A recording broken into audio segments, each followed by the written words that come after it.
జాతీయ వాదమే లక్ష్యంగా political reviews analysis channel Shastri స్మయోకి స్వాగతం. నా వీడియో నచ్చినట్లయితే లైక్ చేయండి, అలాగే నా ఛానల్ని తప్పనిసరిగా సబ్స్క్రైబ్ చేసుకుని సపోర్ట్ చేయండి.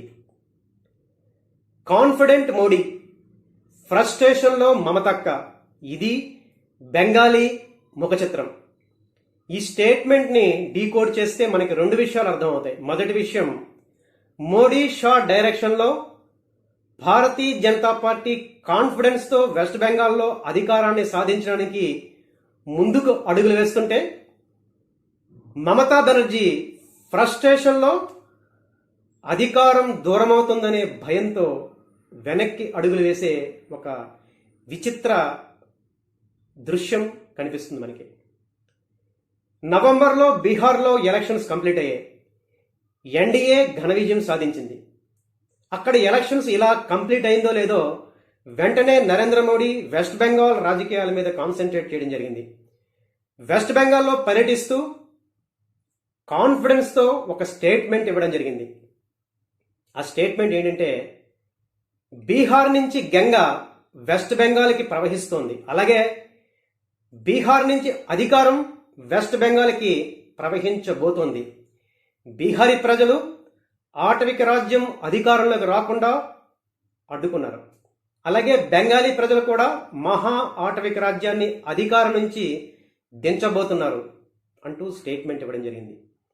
దీంతో ఒక్కసారిగా ఉలిక్కిపడిన మమత డిఫెన్స్ మోడ్లో ఒక స్టేట్మెంట్ ఇచ్చారు. అదేంటంటే, భారతీయ జనతా పార్టీ బెంగాలీ విరోధీస్ అంటూ స్టేట్మెంట్.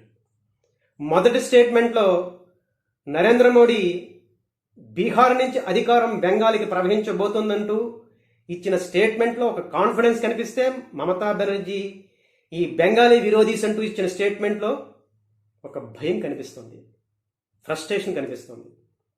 ఇదిలా ఉంటే నవంబర్లో ఎలక్షన్ కమిషన్ బెంగాల్లో ఎస్ఐఆర్ ప్రక్రియని స్టార్ట్ చేసింది. దాంతో మమతా బెనర్జీలో భయం ఒక్కసారిగా పెరిగిపోయింది. ఎందుకంటే ఇంతకాలం బంగ్లాదేశ్ నుంచి వచ్చిన చొరబాటుదారుల అండతో, వాళ్ళ ఓటు బ్యాంకుతో అధికారాన్ని చెలాయించింది. ఇప్పుడు వాళ్ళ ఓట్లని ఎస్ఐఆర్ ప్రక్రియలో ఎలక్షన్ కమిషన్ తొలగించే అవకాశం ఉంది.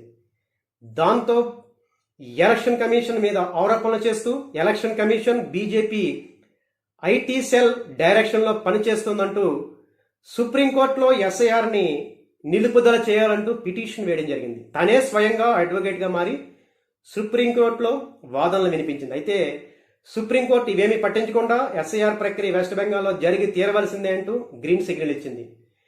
దీంతో ఎలక్షన్ కమిషన్ సక్సెస్ఫుల్గా ఎస్ఐఆర్ ప్రక్రియని కంప్లీట్ చేయడం, సుమారుగా 90 లక్షల ఓట్లని ఓటర్ లిస్ట్ నుంచి తొలగించడం జరిగిపోయింది. ఇప్పుడు ఈ ఎస్ఐఆర్ షాక్తో మమతా బెనర్జీకి ఈ ఎలక్షన్లో తన ఓట్ బ్యాంకుకి చిల్లులు పడే అవకాశం ఉందని రాజకీయ వర్గాలు చెబుతున్నాయి. ఈ ఎస్ఐఆర్ భయంతోనే, ఈ ఎస్ఐఆర్ ఫ్రస్ట్రేషన్ తోటే మమతా బెనర్జీ తన ఎన్నికల స్ట్రాటజీస్ని, తన ఎన్నికల వ్యూహాల్ని పక్కన పెట్టి ఈ ఎస్ఐఆర్ మీదే టైం అంతా వేస్ట్ చేస్తూ ఎలక్షన్ కమిషన్ని, కేంద్ర ప్రభుత్వాన్ని నిందిస్తూ టైం వేస్ట్ చేసిందని చెప్తున్నారు రాజకీయ విశ్లేషకులు. ఇదిలా ఉంటే జనవరిలో ఈడీ ఐపాక్ అనే సంస్థ మీద కోల్కతాలో దాడులు చేయడం జరిగింది. ముఖ్యంగా ఈ ఐపాక్ సంస్థ మమతా బెనర్జీ టీఎంసీకి రాజకీయ కన్సల్టెన్సీగా పనిచేస్తుంది. అంటే ఎన్నికల వ్యూహాల్ని రచిస్తోంది టీఎంసీ తరపున. ఈ ఐపాక్ సంస్థ వెస్ట్ బెంగాల్లో జరిగిన బొగ్గు కుంభకోణంలో ఇన్వాల్వ్ అయినట్లుగా ఈడీ భావిస్తూ ఈడీ ఈ ఐపాక్ సంస్థ ఆఫీసుల మీద దాడి చేయడం జరిగింది కోల్కతాలో. వెంటనే చాలా కోపంతో మమతా బెనర్జీ ఇక్కడే ఆమె ఫ్రస్ట్రేషన్ మరొకసారి తెరమేకొచ్చింది. తను ఒక ముఖ్యమంత్రి అన్న విషయాన్ని మర్చిపోయి ఈ ఈడీ సోదాలు చేస్తున్న ఐపాక్ కార్యాలయంలోకి స్టేట్ ఇంటెలిజెన్సీ ఆఫీసర్స్, అలాగే స్టేట్ గవర్నమెంట్ పోలీస్ ఆఫీసర్లతో ప్రవేశించి అక్కడ ఉన్న తనకి అవసరమైన డాక్యుమెంట్స్ని, ఫైల్స్ని తీసుకుని ఈడీ అధికారుల్ని గొడవ చేస్తూ చాలా కోపంగా బయటికి రావడం జరిగింది. దీని మీద రీసెంట్గా అంటే 2 days బ్యాక్ సుప్రీంకోర్టు కూడా మమతా బెనర్జీకి చివాట్లు పెట్టింది. అసలు మమతా బెనర్జీ ముఖ్యమంత్రి అనుకుంటున్నారా, వేరే ఏదైనా అనుకుంటున్నారా? ఒక ముఖ్యమంత్రి హోదాలో ఉండి ఈడీ దర్యాప్తు చేస్తున్న సంస్థలోకి ఎలా ఆమె ఇన్వాల్వ్ అవుతారు? అంటే ఈ ఇన్సిడెంట్ని మమతా బెనర్జీ కేంద్ర రాష్ట్ర ప్రభుత్వాల మధ్య ఒక యుద్ధంగా మారుస్తున్నారా అంటూ చాలా కోపంగా సుప్రీంకోర్టు మమతా బెనర్జీ మీద విరుచుకుపడడం జరిగింది. అంతేకాకుండా సుప్రీంకోర్టు చాలా ఒక రకమైన స్టేట్మెంట్ కూడా ఇవ్వడం జరిగింది. అదేంటంటే రాజ్యాంగ నిర్మాత అయిన డాక్టర్ అంబేద్కర్ ఇలాంటి ముఖ్యమంత్రులు ఫ్యూచర్లో భారతదేశంలో అధికారంలోకి వస్తారని ఆ రోజు ఊహించి ఉండరు అంటూ సుప్రీంకోర్టు చాలా తీవ్రంగా ఒక స్టేట్మెంట్ ఇవ్వడం జరిగింది మమతా బెనర్జీని దృష్టిలో పెట్టుకుని. సో మమతా బెనర్జీ ఫ్రస్ట్రేషన్లో తన ముఖ్యమంత్రి అన్న విషయాన్ని మర్చిపోయి ఈ రకంగా ఐపాక్ మీద దాడుల విషయంలో ఇన్వాల్వ్ అవ్వడం జరిగింది. తర్వాత ఎలక్షన్ షెడ్యూల్ రావడం, భారతీయ జనతా పార్టీ తన ఎన్నికల వ్యూహాల్ని ఎన్నికల ప్రచారాన్ని ఉధృతం చేయడం జరిగింది. ముఖ్యంగా భారతీయ జనతా పార్టీ హిందూ జాతీయవాదాన్ని ప్రజల్లో తీసుకెళ్తూ ఎక్కడ హిందూ ఓట్ బ్యాంక్ని కన్సోల్డ్ చేస్తుందనే భయంతో, ఫ్రస్ట్రేషన్తో మమతా బెనర్జీ తిరిగి బెంగాలీ సెంటిమెంట్ని, బెంగాలీ కార్డ్ని బయటికి తీసింది. భారతీయ జనతా పార్టీ అధికారంలోకి వస్తే బెంగాలీలు ఇష్టంగా తినే చేపల్ని, మాంసాన్ని తినకుండా అడ్డుకుంటుంది అంటూ బెంగాలీ ఆహారపు అలవాట్లని ఒక అస్త్రంగా మార్చుకుని భారతీయ జనతా పార్టీని ఇరుకుని పెట్టడానికి స్టేట్మెంట్లు ఇవ్వడం జరిగింది. అయితే నరేంద్ర మోడీ ఇలాంటి మమతా బెనర్జీని ట్రిక్స్ని ఎదుర్కోవడానికి తనదైన శైలిలో కాన్ఫిడెన్స్తో ముందుకు వెళ్ళడం మనకి కనిపిస్తుంది. ఆయన ఒక ఎలక్షన్ క్యాంపెయిన్కి వెళుతూ తన కాన్వాయ్ని రోడ్డు పక్కన ఆపి అక్కడ ఉండే చాట్ బండార్లోకి ఎంటర్ అవ్వడం జరిగింది. అక్కడ జలమూరి అనే ఒక బెంగాలీ చాట్ని అక్కడ వెండార్ నుంచి కొనుగోలు చేసి అక్కడ ఉండే మహిళలకి, పిల్లలకి పంచిపెడుతూ తను కూడా బెంగాలీ సంస్కృతిని, బెంగాలీ ఆహారపు అలవాట్లని గౌరవించే వ్యక్తిగా ప్రజల్లోకి ఒక మెసేజ్ని క్లియర్గా పంపించడం జరిగింది.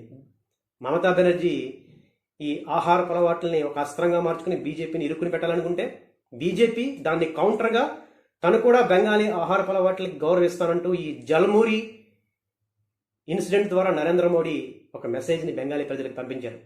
ఆ విషయం తర్వాత ఈ జలమూరి తింటూ నరేంద్ర మోడీ అక్కడ ఉన్న ప్రజలతో మాట్లాడుతున్న విషయం, అక్కడ వెండార్ తోటి జోక్స్ వేస్తున్న విషయం సోషల్ మీడియాలో చాలా ఉధృతంగా వైరల్ అయింది.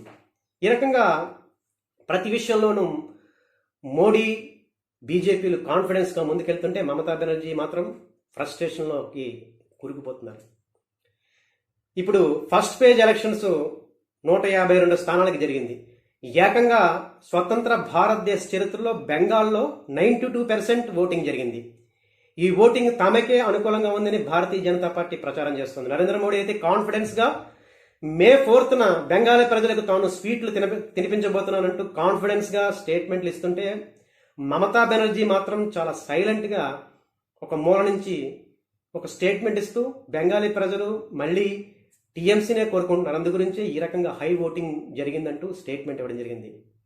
ఈ రకంగా మోడీ, బీజేపీలు కాన్ఫిడెన్స్ తోటి అఫెన్సివ్ మోడ్లో ఎలక్షన్ క్యాంపెయిన్ చేస్తుంటే మమతా బెనర్జీ మాత్రం ఫ్రస్ట్రేషన్లో డిఫెన్స్ మోడ్లో ఎలక్షన్ క్యాంపెయిన్ చేయడం మనం చూస్తున్నాం. ఈ ఫస్ట్ ఫేజ్ ఎలక్షన్స్లో హై ఓటింగ్ పర్సెంటేజ్ మీద మోడీ ప్రజల్లోకి తీసుకెళ్తూ బీజేపీ అధికారంలోకి వస్తుందని ఒక రకంగా కాన్ఫిడెంట్గా మాట్లాడుతూ దాని ప్రభావం సెకండ్ ఫేజ్ మీద ఉండేలా తన ఎన్నికల వ్యూహాలను రచిస్తుంటే మమతా బెనర్జీ ఈ రకంగా ఫ్రస్ట్రేషన్ తోటి ఊగిపోతున్నారు.